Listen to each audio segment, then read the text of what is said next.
O espermograma é uma avaliação dos espermatozoides, é uma avaliação global dos espermatozoides, é uma visão basicamente do número de espermatozoides, que a gente chama de concentração, da motilidade, ou seja, o quanto que eles andam, se eles têm uma progressão rápida, uma progressão lenta, ou se eles são imóveis, e da morfologia, que é o aspecto do espermatozoide. Então, se ele é redondinho, se ele é oval, que é o mais comum, se ele tem só a cauda, se ele tem uma parte intermediária, todos esses outros tipos de espermatozoide, eles são os anormais.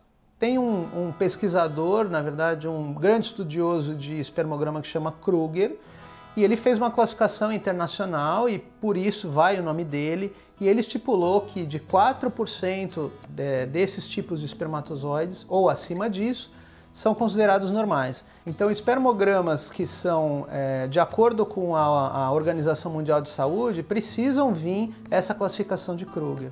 Tá, não apenas então aquele espermograma que vem pela OMS, né, que é a Organização Mundial de Saúde, que dá lá acima de 30%, e sim a morfologia Kruger, seria o ideal, né, o espermograma com morfologia Kruger. Sim, os urologistas consideram muito essa classificação de Kruger, inclusive a gente pede para repetir quando não vem.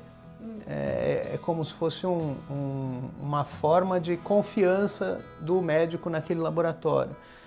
E essa fragmentação de DNA, na verdade, é como se você ampliasse a sua visão no espermatozoide. Então, o espermograma é uma visão do todo dos espermatozoides. Você olha como se estivesse olhando eles de longe, vendo a contagem, vendo eles se mexerem. A fragmentação, você precisa ampliar e olhar o DNA dele. Então, quando você olha o DNA, você vê o quanto do DNA está fragmentado.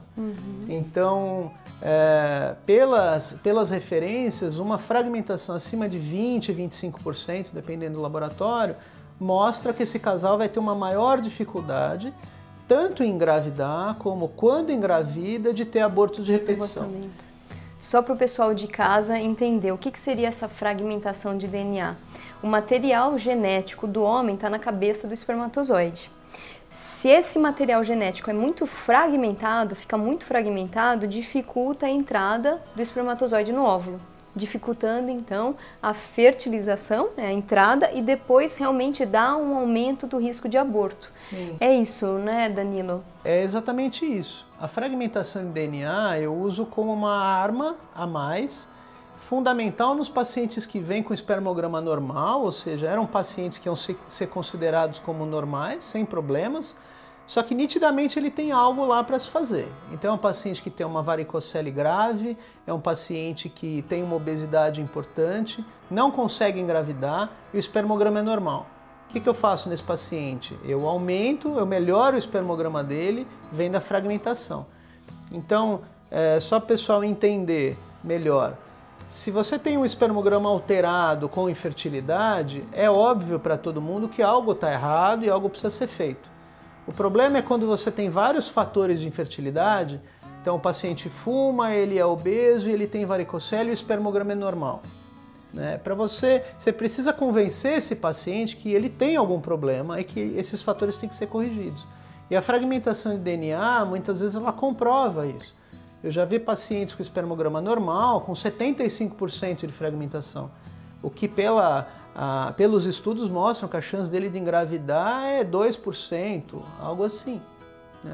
Então, existe uma correspondência da fragmentação com alterações de espermograma. É óbvio que os pacientes com espermograma alterados, eles têm muito mais chance de ter fragmentação, só que existe isso, pacientes com espermograma normal, que você só faz diagnóstico pela fragmentação. E isso indica até uma cirurgia de varicocele, por exemplo. Então, meninas, fique a dica. Você que está tentando há mais de um ano, pesquisou todo o fator feminino normal, fator masculino normal. Será que esse fator masculino foi a fundo na fragmentação? É importante conversar com o médico, ir ao urologista especialista para essa informação. Danilo, muito obrigado mais uma vez pela sua participação. Obrigado, Graciela. Muito obrigado.